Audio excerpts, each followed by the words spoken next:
முன்னறிவிப்புகளை பற்றி நாம் அறிந்து வருகிறோம். நபிகள் நாயகம் ஸல்லல்லாஹு அலைஹி வஸல்லம் அவர்களுடைய முன்னறிவிப்புகளிலே மிக முக்கியமான ஆச்சரியமான ஒவ்வொரு நாளும் நிறைவேறிக் கொண்டிருக்கிற ஒரு முன்னறிவிப்பை இன்று பார்க்கவிருக்கிறோம். அல்லாஹ் ரப்பல் ஆலமீன் தன்னுடைய திருமறை குர்ஆனிலே இன்னா நஹ்னு நஸல்னா ஸிக்ர வ இன்னா லஹு லஹாஃபிலூன் என்று 15வது அத்தியாயம் 9வது வசனத்தில் அல்லாஹ் சொல்கிறான்.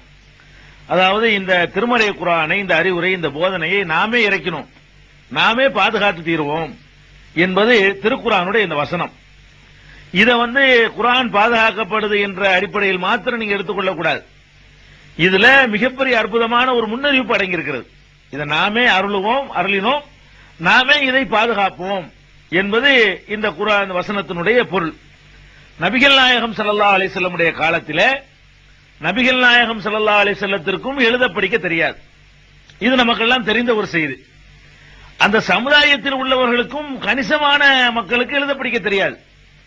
பாதபில் உம்மீன ரசூலன் என்று சொல்றாங்க. உம்மி சமுதாயத்தில் தூதரை அனுப்பணும் என்று சொல்றாங்க. உம்மி சமுதாயம்னா எழுத படிக்க தெரியாத ஒரு சமுதாயம். அப்ப எழுத படிக்க தெரியாத நபி, எழுத படிக்க தெரியாத சமுதாயம். இது போக நம்ம இப்ப இந்த காலத்துல எல்லாம் அச்சு யுகத்துல வாழ்ந்து கொண்டிருக்கிறோம். இப்ப இதை ஒரு பிரிண்ட் எடுத்துட்டோம்னா இதே மாதிரி திருப்பி திருப்பி என்ன செய்யலாம், பிரிண்ட் எடுத்துக்கிட்டே இருக்கலாம். அதை கம்போஸ் பண்ணிக்கிட்டு இருக்க தேவையே இல்லை. முதல்ல கம்போஸ் பண்ணி பிரிண்ட் எடுப்போம். கம்போஸ் பண்ணி ஒரு 1000 பிரதி போட்டோம்னா 1000 ஒரே மாதிரியா இருக்கும். அப்படிப்பட்ட காலத்துல நம்ம வாழ்ந்துகிட்டு இருக்கோம். அதையும் தாண்டி இப்ப கம்போஸிங் கூட கிடையாது. ஒரு தடவை கம்போஸ் பண்ண பழைய புஸ்தகத்தை அப்படி போட்டோ எடுத்து அதை ஒரு பிலிம் ஆக்கி அப்படியே பிரிண்ட் எடுக்கிற காலத்தில் இருக்கிறோம். இந்த காலத்துல வாழ்ந்து கொண்டிருக்கிறோம். இந்த காலத்துல ஒரு நூலை பாதுகாக்கிறது என்பது லேசு. இப்ப நான் எழுதுகிற ஒரு நூலை ஒரு தடவை பிரிண்ட் பண்ணி கம்போஸ் பண்ணி ப்ரூஃப் எல்லாம் பார்த்து நான் தயாரிச்சிட்டேன்னு சொன்னா அதையே திருப்பி திருப்பி இன்னொரு 1000 வருஷத்துக்கு பிறகு கூட அப்படியே அடிச்சுக்கிட்டு இருக்கலாம். எந்த ஒரு மாற்றமும் வராது. நபிகள் நாயகம் ஸல்லல்லாஹு அலைஹி வஸல்லம் காலத்துல என்ன நிலைமை? அச்சு கிடையாது, எந்திரங்கள் கிடையாது. அப்ப ஒரு நூலை அவங்க பாதுகாக்கிறாங்க, எழுதிதான் பாதுகாக்கணும். அதாவது எழுதி காப்பி ஒருத்தர் எழுத தெரிந்தவர்கள் எழுதி பாதுகாக்க வேண்டும். எழுதும் போது மிஸ்டேக் வருமா வராதா? நான் ஒரு புத்தகத்தை கொடுத்து 4 பேர்கிட்ட எழுத சொன்னேன்னு சொன்னா 4 பேர் எழுதுறது 4 விதமாக இருக்கும். ஒவ்வொருவரும் சில தப்புகள் செய்வார்கள். மனிதர்கள்ங்கிற முறையில எதையாவது விட்டுருவாங்க, ஏதாவது செஞ்சிருவாங்க. அப்படித்தான் பாதுகாக்கப்பட்ட அந்த காலத்துல எழுதப்பட்ட பிரதிகள் எல்லாம் உலகம் முழுவதும் இருக்கிறது. அதுல தப்பு கிடையாது. அதாவது மனிதன் தான் எழுதி பாதுகாக்கிறான். அப்ப எங்க ஊர்ல குர்ஆன் இப்படி இருக்குது, உங்க ஊர் குர்ஆன் அப்படி இருக்குன்னு சொல்லி எழுத்துக்களை நம்பி பாதுகாக்கப்பட்டிருக்கிற அந்த காலத்தில் அல்லாஹ் சொல்றான், இதை நான் பாதுகாப்பேன். இன்றைக்கு ஒரு குர்ஆனை பார்க்கிறோம், அதே மாதிரி அச்சடிச்சுக்கிட்டு இருக்கிறோம், மிஸ்டேக் வராது. இது என்ன பெரிய ஆச்சரியமா நீங்க கேட்கலாம். சொன்ன காலம் என்னன்னு நீங்க பார்க்கணும்.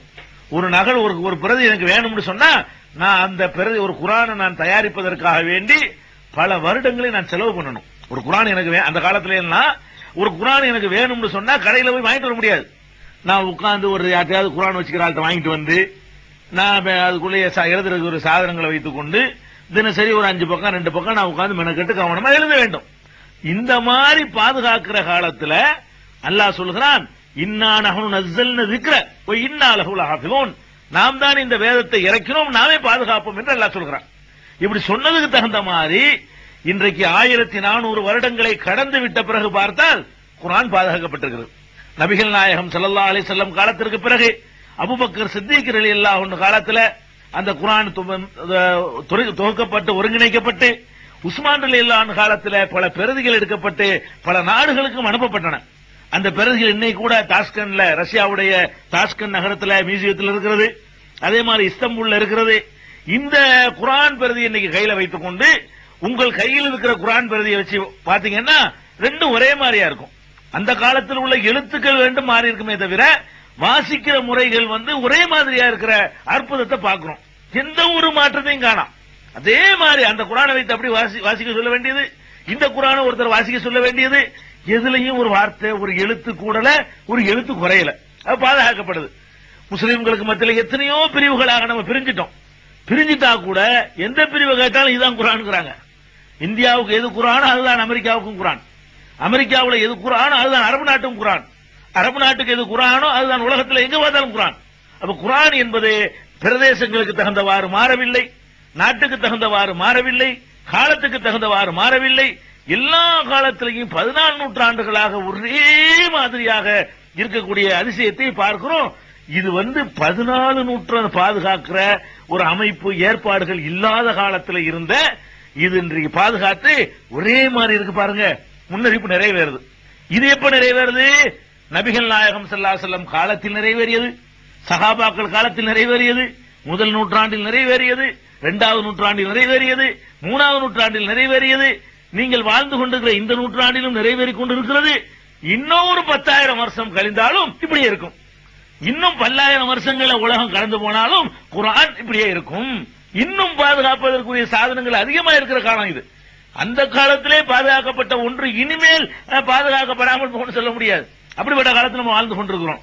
பெருமானார் ஸல்லல்லாஹு அலைஹி வஸல்லம் அவர்கள் இந்த குர்ஆன் இறை வேதம் என்று சொல்லி இது பாதுகாக்கப்படும் என்றும் சொன்னார்கள். இந்த பாரு நான் சொல்றேன், நான் இறைவன் தூதர் சொல்றேன், இந்த வேதம் பாதுகாக்கப்படும்.